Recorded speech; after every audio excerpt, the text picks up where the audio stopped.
सांगाल एकंदरीत 9मध्ये तुम्ही उमेदवार म्हणून इच्छुक उमेदवार आज तुम्ही काँग्रेस पार्टीकडून लढत आहात. काय म्हणून तुम्हाला लोकांनी मतदान करावं? नमस्कार, मी डॉक्टर मनीषा गुरु. गेले 30 वर्ष मी इथे प्रॅक्टिस करते आहे.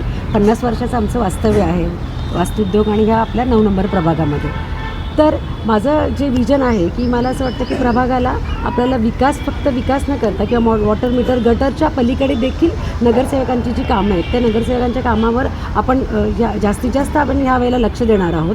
आत्ताच्या ज्या समस्या आहेत म्हणजे ट्रॅफिकची खूप जास्त समस्या आहे, त्या ट्रॅफिकच्या समस्येवर आपण तोडगा काढणार आहोत.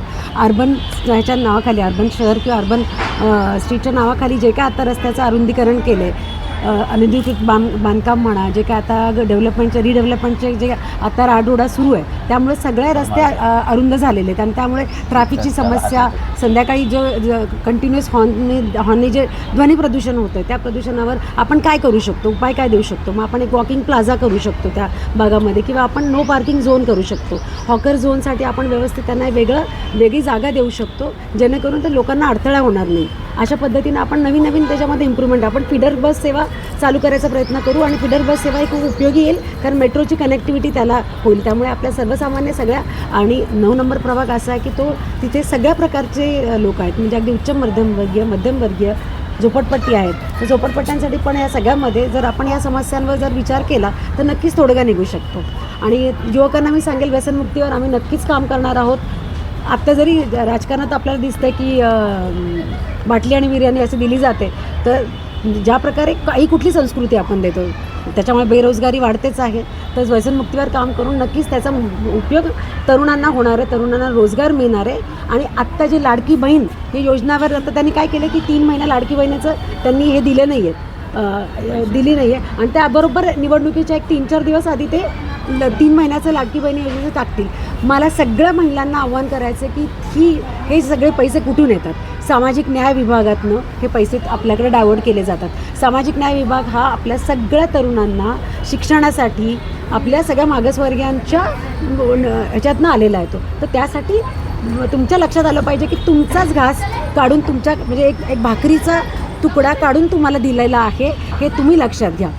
आणि तुम्ही जोपर्यंत ह्याला तुम्ही नकार देत नाही तोपर्यंत आपल्याला सुधारणा होणार नाही. आपले युवक बेरोजगार होतील, आपले युवक व्यसनी होतील आणि ह्या सगळ्याकरता आपण महिला लाडकी बहीण जबाबदार होणार आहेत. तुमचे पुरुष घरामध्ये बेरोजगार पडलेत, त्याच्यावर काय तोडगा निघणार, त्याच्यावर सरकार काय करतं आहे, ह्या सगळ्या गोष्टी बघितल्या पाहिजेत. आणि युवकांना मी हे सांगणार आहे की तुम्ही तुमचं स्वप्न पूर्ण करण्यासाठी ह्या जगामध्ये आहात.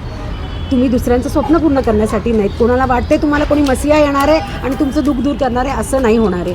तुमचं स्वप्न तुमच्या हातात आहे आणि जे कोणी तुमच्या स्वप्नपूर्तीला मदत करतं आहे त्याच्या पाठीशी राहा. म्हणून मी सांगते की आज तुम्ही इथे कुणाची वोट बँक नाही आहात, तर कुणाचे ड्रीम बॉक्स आहात स्वतःचे. त्यामुळे आपले ड्रीम कसं पूर्ण करायचं आहे, आपली प्रगती कशी करायची हे बघा. मी डॉक्टर मनीषा गुरु एक सामान्य कुटुंबातनं आलेली आहे. दापोडीमध्ये एक म्युन्सिपाल्टी शाळेतनं शिक्षण हा एकच पर्याय आहे, तो तुम्हाला पुढे घेऊन जाईल.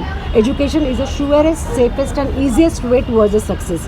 प्रत्येक टपरीवाला आमदार होत नाही, प्रत्येक सचिन तेंडुलकर होत नाही किंवा प्रत्येक अमिताभ बच्चन होत नाही, पण प्रत्येक घरामध्ये एक मनीषा गरुड तयार नक्की होईल एज्युकेशनच्या मार्फत.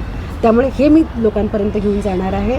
आणि मला असं वाटतं की खूप काही गोष्टी आहेत आणि आत्ता जे काही मी आता ओपन प्रभागामधून ओपन महिलामधून सर्वसाधारण होती आहे, तर मला असं वाटतं की माझी जी काही योग्यता आहे, जे काय माझं पोटेन्शियल आहे ते नक्कीच 2 टर्म जे नगरसेवक झाले ते पण नाही करू शकणार. ही कामं मी करू शकते कारण समाजसेवेची जोड आहे. म्हणजे जेव्हा समाजसेवेला राजकारणाची जोड होते तेव्हा समाजाला त्याचा नक्कीच उपयोग होतो. धन्यवाद. जय हिंद, जय भारत.